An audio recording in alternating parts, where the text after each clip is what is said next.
Hello, brothers and sisters. This chapter is a revelation of truth regarding future events. There was no way for Daniel to look into the complicated affairs concerning the rise and fall of earthly governments without the guidance of Gabriel, the angel of prophecy. Revelation chapter 1 verse 1 and chapter 22 verse 16. When future events are to affect God's people, he reveals these to his prophets. Surely the Lord God will do nothing, but he revealeth his secret unto his servants the prophets. Amos chapter 3 verse 7. The revealed will of God is always the truth. John chapter 17 verses 17. Deuteronomy chapter 29 verse 29. When Gabriel comes into view, it is in connection with the revelation of truth. The great controversy between Christ and Satan is being fought daily. When truth is revealed, the devil seeks to nullify it.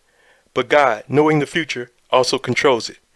Read Daniel chapter 2 verses 20 through 22, 28, 45, and 47. Gabriel reveals with accuracy the kings to follow Cyrus on the Persian throne. The fourth would be the most significant because of his tremendous wealth. Then he brings to Daniel's view a great king who would have a large and extended empire. However, this great king would suddenly be broken, and the effect would be the division of his empire into four parts. He directs Daniel's attention to the struggles between the king of the north and the king of the south in an attempt to establish the fourth world empire of Rome. Since this last vision is interpretative of chapter 8, the principles in chapter 8 will all appear in this vision. Medo-Persia, Greece, Rome, and finally the development of the little horn power, of which it is predicted she will finally come to her end, bringing about the ultimate victory of Christ. Also I, in the first year of Darius the Mede, even I, stood to confirm and to strengthen him. Verse 1. Gabriel begins by telling his experience with Darius the Mede in the first year of his reign as king. The reign of Darius was honored of God. To him was sent the angel Gabriel to confirm and to strengthen him. Daniel chapter 11 verse 1. Upon his death, within about 2 years of the fall of Babylon, Cyrus succeeded to the throne, and the beginning of his reign marked the completion of the 70 years since the first company of Hebrews had been taken by Nebuchadnezzar from their Judean home to Babylon. E.G. White, Prophets and Kings, page 554.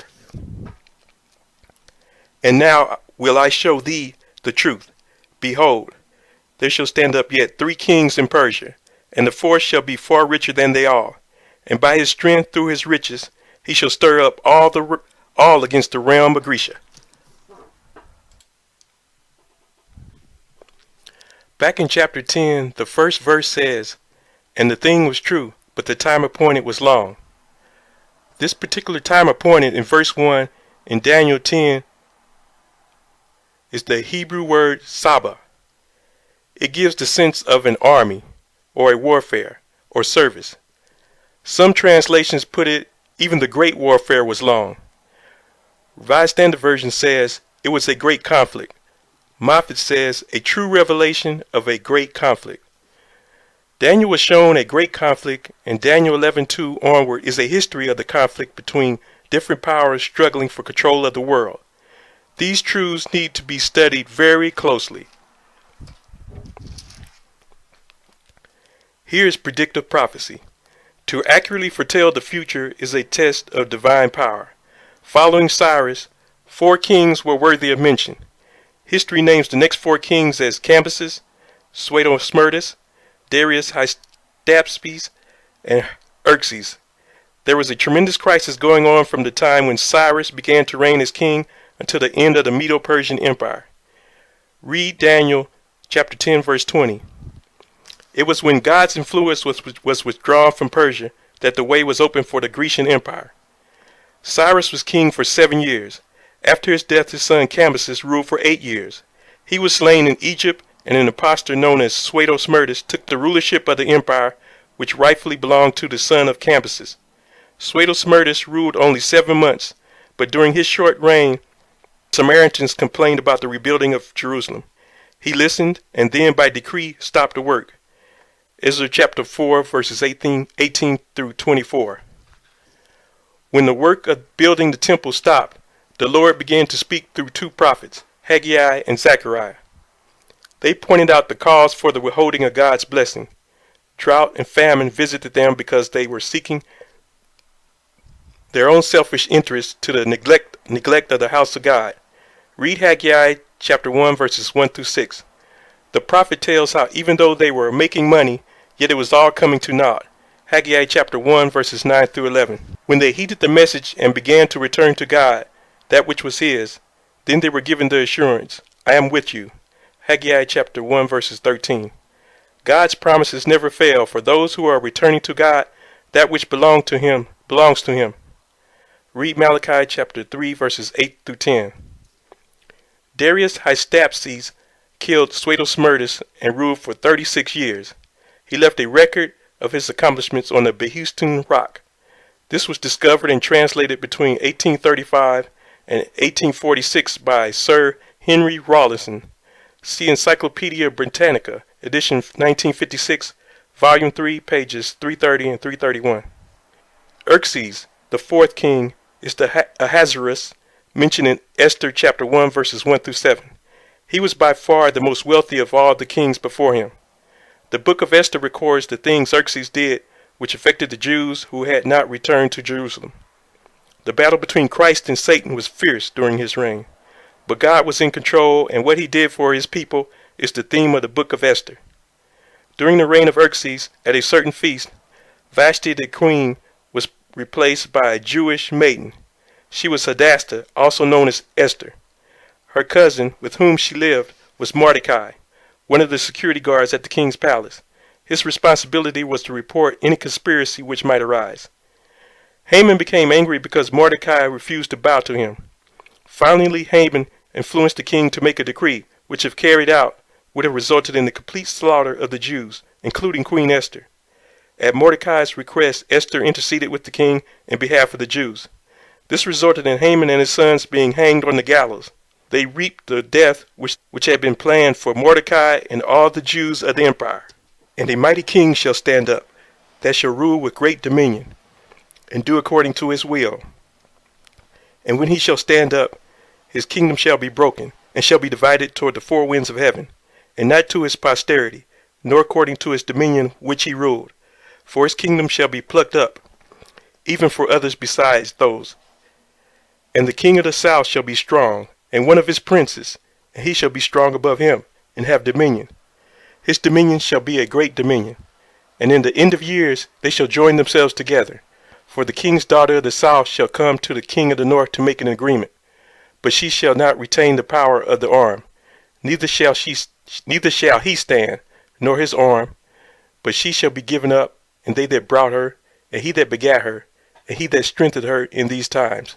But out of a branch of her roots shall one stand up in his estate, which shall come with an army, and shall enter into the fortress of the king of the north, and shall deal against them, and shall prevail, and shall also carry captives into Egypt their gods, with their princes, and with their precious vessels of silver and of gold.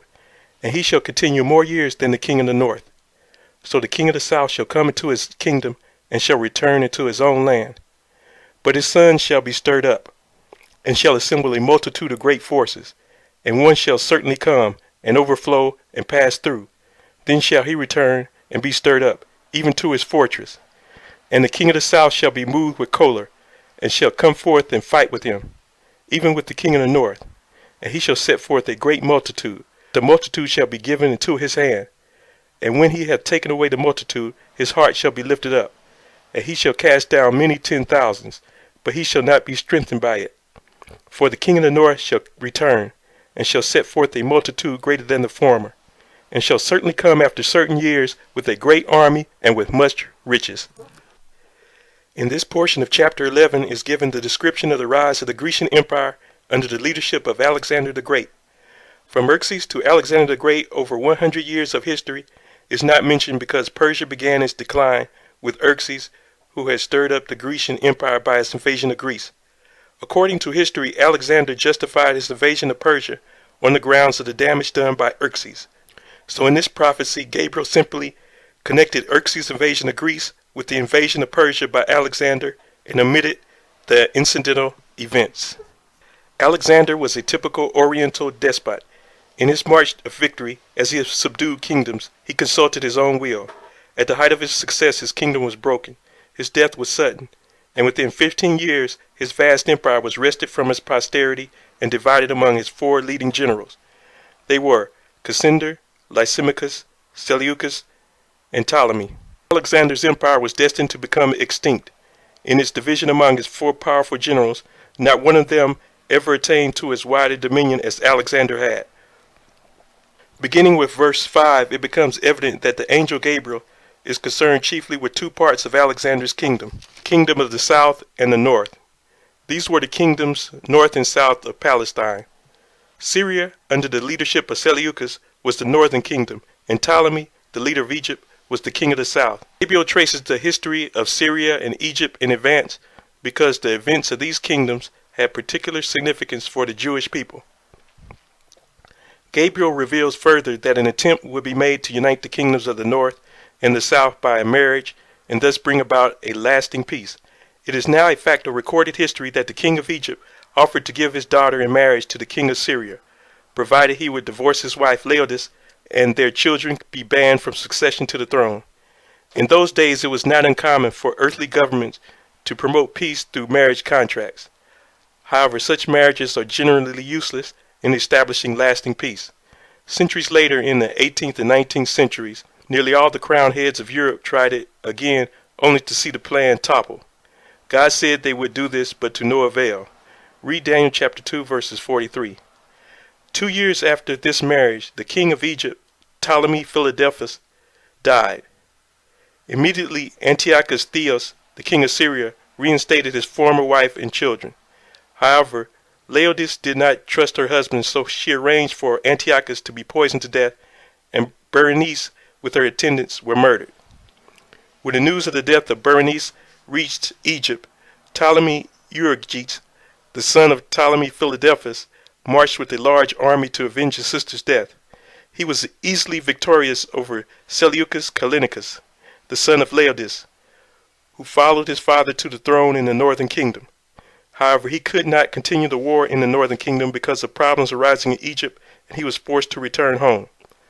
Ptolemy earned the name Euergetes because on his return to Egypt he brought back, among many other valuable things, 2,400 images which Cambyses had taken from Egypt to Persia. He lived 4 years longer than Seleucus of the northern kingdom. The Hebrew text of verse 9 actually describes a failed invasion by the king of the north against the king of the south. In the year 242, Seleucus II Callinicus attempted to avenge himself for Egypt's deep penetration of his ancestral lands. But his army was vanquished and his navy blown away. He returned to Antioch badly bloodied and empty-handed. There continued to be frequent wars between these 2 kingdoms. After the death of Seleucus Callinicus, his 2 sons endeavored to regain what had been lost to Egypt of the northern kingdom. These sons that shall be stirred up are the sons of the king of the north. They're going to assemble a multitude of great forces. The sons of the king that was conquered and lost the booty that was carried back into Egypt are stirred up to retaliate against Egypt, the king of the south. Sons is in the plural, but by the end of verse 10 it is in the singular, and one shall certainly come and overflow and pass through. History says there were 2 sons of the king of the north at that time, and one was incompetent. He was the one that began the preparation for war. His generals were so frustrated with his inabilities that they poisoned him. Then the second son takes up the task and builds a mighty army to return back against the king of the south in response to what they have done. Finally, the second son, Antiochus the Great, was successful in regaining most of the land which had been lost. This caused numerous battles. The final victory for Ptolemy was at Raphia near to Palestine. When Syria and Palestine saw Antiochus retreat to Antioch, they vied with each other to submit to Ptolemy. These 3 verses, 10 through 12, deal principally with the Battle of Raphia, June 22nd, 217 BC, as if God chose to pay special attention to this particular battle as an evidence of his entrance in every battle. At Raphia in 217 BC, approximately 70,000 soldiers and 5,000 cavalry were committed on each side. The body count showed that Antiochus III had lost 10,000 killed and 4,000 taken prisoner. Ptolemy's losses were lighter but still significant. It is a point of interest that both armies at Raphia, like armies at some other major battles, deployed trained elephants to confuse the cavalry and to provide elevated mobile fortresses. Yet victory gained Ptolemy little in the long run. He was a notorious debauchee. He failed to follow up the success his generals had handed him, and Antiochus III was eager for a rematch. Ptolemy returned to Egypt and gave himself up to pleasure. As a result, rebellion broke out in his kingdom. After about 14 years, Antiochus gathered a great army and successfully recovered Syria and Palestine from the king of the south. Ptolemy Epiphanes had become king at the age of 5 years. He had, as Gabriel indicated, many enemies. Antiochus gained the support of Philip of Macedon.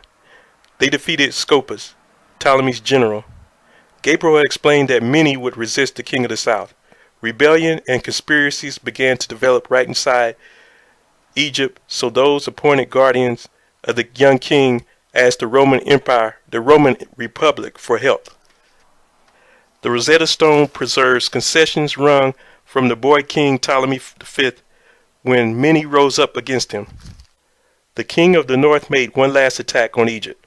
His attack was successful except for the reconquest of Alexandria. At this point, Rome sent a message asking the king of the north to stop his war against Roman allies. This was the year 168 BC, when Antiochus, the king of the north, yielded to the demands of the Roman Republic. Verse 16 tells the story in advance concerning the invasion of the territory occupied by the king of the north. And in those times there shall many stand up against the king of the south. Also the robbers of thy people shall exalt themselves to establish division, but they shall fall. So the king of the north shall come and cast up a mount, and take the most fenced cities, and the arms of the south shall not withstand. Neither his chosen people, neither shall there be any strength to withstand. But he that cometh against him shall do according to his own will, and none shall stand before him. And he shall stand in the glorious land, which by his hand shall be consumed. He shall also set his face to enter with the strength of his whole kingdom, and upright ones with him. Thus shall he do. And he shall give him the daughter of women, corrupting her. But she shall not stand on his side, neither be for him.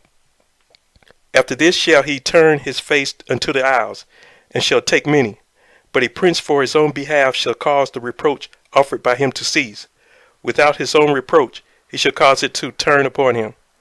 Then he shall turn his face toward the fort of his own land. But he shall stumble and fall, and not be found. Then shall stand up in his estate a raiser of taxes in the glory of the kingdom. But within few days he shall be destroyed, neither in anger nor in battle. And in his estate shall stand up a vile person, to whom they shall not give the honor of the kingdom. But he shall come in peaceably, and obtain the kingdom by flatteries. And with the arms of a flood shall they be overflown from before him, and shall be broken. Yea, also the prince of the covenant. The underlying Hebrew of verse 14 in the phrase, the robbers of thy people, means literally, the breakers of your people. So who are the robbers or breakers of God's people? In the vision of Daniel 7, the fourth beast devoured and brake in pieces, and stamped the residue. Daniel chapter 7, verse 7. In Daniel chapter 8, verse 13, the little horn trampled the sanctuary underfoot. The fourth beast and the little horn are Rome. So the angel's real meaning in Daniel chapter 11, verse 14 is that the Romans would enter the story at this point in fulfillment of the visions of Daniel 7 and 8, and that they would, in the course of time, trample on God's people and ultimately fall. Verse 14 wraps up Roman history in a concise prophetic nugget. As a fact, it was in the days of Antiochus III that the Romans did enter the history of the Eastern Mediterranean. When they learned that Antiochus III had made an alliance with Philip of Macedon against Ptolemy V of Egypt, they feared the development of a new superpower in the Middle East and warned Philip and Antiochus III to stay out of Egypt. Their warning amounted to a kind of Mediterranean Monroe Doctrine or Cuban policy. Antiochus III, Ptolemy V, and Philip had all come to the throne between 223 and 221 BC. And all were young men aged 17 to 23 at the time, observes historian E.R. Bavine. The world in which their reigns began was the Greco-Macedonian world, as it had been constituted by the conquest of Alexander the Great. The world in which they ended was a new world over which was flung the shadow of Rome. The prophecy of Daniel 11 takes into account this momentous transition in human events. At this point, the Fourth World Empire is depicted. This fourth kingdom is introduced by Gabriel as it comes in contact with the division of the Grecian Empire. Rome was destined to become this Fourth World Empire. It would also be the greatest threat to God's people of all the empires before her. Here the angel speaks of Rome as robbers who would exalt themselves. The controversy between Christ and Satan was active under the previous world powers, but Satan had not been the victor. Therefore, during the fourth great empire, he put forth even more effort to make God's plans fail. This would be his last great attack upon God and his people. The struggle by Rome was now on for world domination. First one side was victor and then the other. However, it was not by chance. Rather, it was all in the providence of God, in harmony with the will of God, who is all-powerful and in control. Heedless of Rome's admonition to stay out of Egypt, Antiochus III went ahead with his aggression. He came and built up siege ramps and captured the fortified city of Sidon. Antiochus trounced a well-trained army led by Scopas, a skilled and experienced general in the service of Egypt. The defeated troops retired to Tyre, but Antiochus followed them and laid siege. When the fighting was over, the king of the north had a firm grip on the Jewish homeland of Judea, and Ptolemaic Egypt never owned it again.